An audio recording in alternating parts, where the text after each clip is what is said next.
Bueno, mi nombre completo es Laura Georgina Navarro Núñez y yo decidí empezar en la danza de hecho muy chiquita. Empecé a hacerlo a los 13 años. Al principio no era mi intención, ni siquiera sabía si me iba a dedicar, o sea, no me importaba, solo lo hacía y eso me llenaba. Y ahí estuve, cada vez que tenía que enfrentarme a una decisión donde tenía que alejarme de la danza, era así de no, por favor, no. Y entonces así fue que llegué a la licenciatura en danza, llegué aquí a Colima. Yo soy originaria de la ciudad de Guadalajara. Fue así de que, pues yo quiero hacer eso, quiero saber cómo se siente, como que me identifiqué mucho, pero realmente en mi familia no teníamos los medios como para que me facilitaran eso. Entonces tuve que esperar muchos años hasta que más o menos ya tuve la edad como de decir, mamá, voy a entrar a un taller y ya. Yo creía que yo iba a estudiar arquitectura y ese era mi sueño y todo, pero cuando tuve que poner una balanza sí quería arquitectura, pero era, si entro a arquitectura es tan demandante que me va a hacer dejar la danza, entonces era así de no. Y entonces pues fui diciendo, bueno, la arquitectura puedes estudiar después, la danza finalmente te exige más juventud, es algo que tienes que hacer mientras estás joven, entonces elegí primero la danza y así se fue quedando. Primero había hecho trámite a un CEDART pero de ingenierías y renuncié, de hecho, porque pues ahí me llevaron así en el curso propedéutico y me dijeron, pues tienes todas las habilidades para estar en la carrera de ingeniería, es muy difícil entrar a esa escuela, entran solo el 10% de los alumnos que hacen trámite. Y entonces, pues no sé, solo decidí que iba a cambiar de escuela, renuncié a mi lugar allá, pero tenía que esperar todo un año para poder entrar al CEDART, porque las inscripciones eran anuales, no semestrales. Entonces, pues yo no sé mi madre cómo aceptó eso, yo nada más le dije, mamá, ya renuncié a mi lugar en el CETI, voy a empezar en el CEDART, pero tengo que esperar un año. Pues a mi mamá no le pareció, pero pues ya no pudo hacer mucho. Entonces, pues voy a entrar a la carrera de francés y tal vez eso sí me va a permitir hacer la danza y hacer la carrera de francés. Entonces empecé, aparte de mis ensayos en la tarde con los otros grupos, aparte del CEDART, estudié francés. Pues me sirvió mucho porque años después me permitió trabajar en Montreal, en Canadá, tanto cuando me pude ir de intercambio académico de aquí ya de la Universidad de Colima, cuando ya era estudiante de la carrera de danza, como después seguir con los proyectos con grupos de allá. Entonces pues fue una gran ventaja, o sea, no estuvo de gratis haber estudiado francés. Pues realmente me permitió conocer allá en Canadá sobre todo otras maneras de producción, como otras maneras de colaboración artísticas que no eran tan jerárquicas como estábamos acostumbrados, pues sobre todo en danza, ¿no? Que la estructura es como muy jerárquica, que hay un director, que hay ejecutantes, ¿no? Ni siquiera. Entonces, como descubrir esa parte que es posible y que es posible que muchos artistas que hacen la misma disciplina no tengan que competir entre ellos, que no se vean como competencia, sino que se vean entre ellos como una inspiración, y entonces que se decide, oye, no manches, fulanito está haciendo obras maravillosas, todos van a verla y eso les inspira para crear sus propias obras. Entonces como que salir de ese modelo de competencia fue muy renovador para mí, fue completamente revelador. Y claro, también la parte, allá trabaja mucho con la educación somática. Acá en México pues todavía en ese tiempo se usaba, pues es casi una disciplina un poco casi militar en la danza, ¿no? No te duele, no te enfermas, no te cansas, no te pasa nada, o sea, siempre estás aquí al 100 y nos vale un carajo lo que sientas.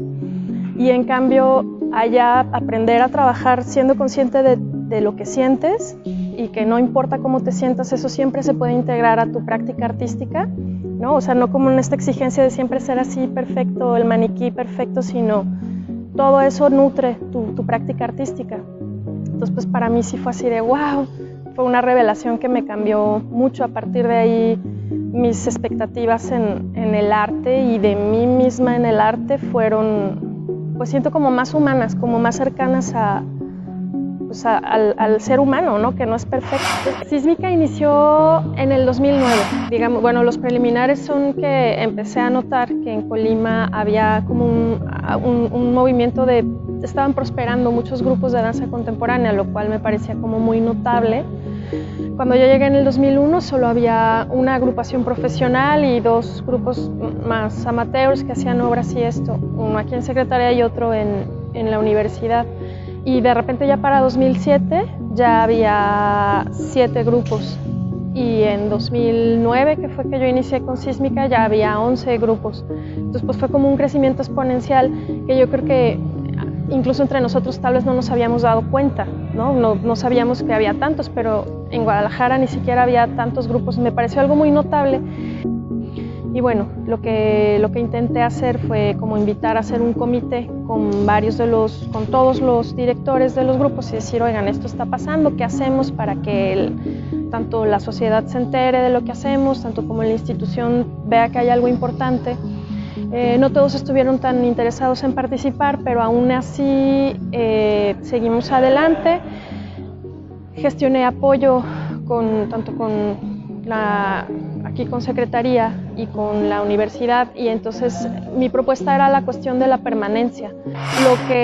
Lo que yo había visto en cuanto a la cuestión de formación de público es la permanencia. Cuando el público sabe que siempre en un espacio y en una época determinada hay, entonces, no, porque eso nos pasaba a nosotros, trabajamos mucho, hacemos una obra con muchos trabajos, la estrenamos, las personas la ven, se conmueven, les encanta, ¿y cuándo lo podemos ver otra vez? Es que mira, a mi abuelita la quiero traer, y a mi papá, y a mi tío, y a mi sobrino. Y ya no sabes decirle cuándo vas a volver a tener otra presentación. Y en danza es aún más difícil que en teatro, que no hacemos temporadas largas. En general trabajamos mucho, estrenamos una obra, damos 1 o 2 presentaciones, y a la mera y en 2 meses te vuelves a presentar en quién sabe dónde, y a la mera en 3 meses. Entonces es como que todos los esfuerzos, yo empezaba a notar que todo el esfuerzo se disuelve, y yo decía, necesitamos estar todos juntos en un espacio. Y yo por eso creía en la cuestión de la temporada, pero una sola compañía con una sola obra, hay tan poquito público que no sostenemos una temporada por un tiempo largo. Entonces yo les proponía a los directores, ¿qué tal si nos juntamos todos y vamos haciendo, o sea, una semana tú, otra semana fulano, otra semana fulano, y así logramos tener una temporada larga de 3 meses, alternando las obras, y así se da a conocer las obras de todos, y pues la idea era que no generara costos extras, sino con las obras que ya teníamos. Y así inició. Algunos estuvieron de acuerdo, otros no. Se inició en 2009, pero además me reveló como otra gran necesidad que había, que es que no había en México en aquel momento, no había festivales ni espacios para grupos jóvenes. Entonces yo no sé cómo se fugó la información. El formato que yo había propuesto era solo para los 11 grupos que estábamos en Colima, pero se fugó la información y me empezaron a llegar propuestas de otros estados que me decían, oye, invítame a tu festival, y yo, no tenemos dinero, solo logré que nos prestaran un espacio y solo logré que nos ayudaran a hacerle difusión, pero es todo lo que tengo. No, pero no importa, nosotros conseguimos en nuestro estado apoyo, es que nadie nos programa, por favor, danos un espacio. Y entonces, ¿cómo decir no? Y pues ya sabes, ¿no? Los hospedé en mi casa, hacemos de comer chilaquiles y cosas así, pero empezaron a vinieron grupos de Querétaro, de Monterrey, de San Luis Potosí. Entonces ahí fue cuando yo empecé a ver que no era un problema nada más que tuviéramos en Colima, sino que era un problema nacional. Y bueno, entonces fue una experiencia bonita. Se sostuvo la temporada, aprendí muchísimo de formación de público también, porque de repente uno puede tener como artista sus preferencias y dices, las obras de tal coreógrafo, las obras de tal grupo son fabulosas, pero muchas veces el gusto de uno no es necesariamente el gusto del contexto en el que estás. Entonces como que aprender cómo se puede hacer un balance entre la oferta que hay, entre la necesidad que tiene el público y entre cómo vas escalonando, porque puede haber una propuesta fabulosísima de un grupo contemporáneo, pero a veces las referencias del público no le permiten acceder a esa obra, por más buena que sea. Entonces de repente como que todas las etapas intermedias entre esta obra y esta, todas son importantes para poder acceder. Entonces bueno, realmente ha sido una de las experiencias que he tenido muy enriquecedoras, tanto en trabajar en conjunto con otros grupos de la misma ciudad, como en aprender a comprender cómo funciona el público y qué le funciona al público, qué quiere ver de ti. El proyecto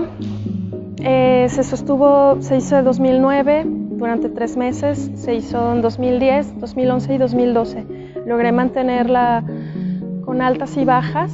Después era también buscar más alternativas para poder tener un financiamiento más amplio, porque pues nunca he sido tan partidaria de regalar el trabajo como artista, ¿no? Siempre hay que darle una remuneración. Entonces el primer año, bueno, los artistas vinieron, no se les pagaba.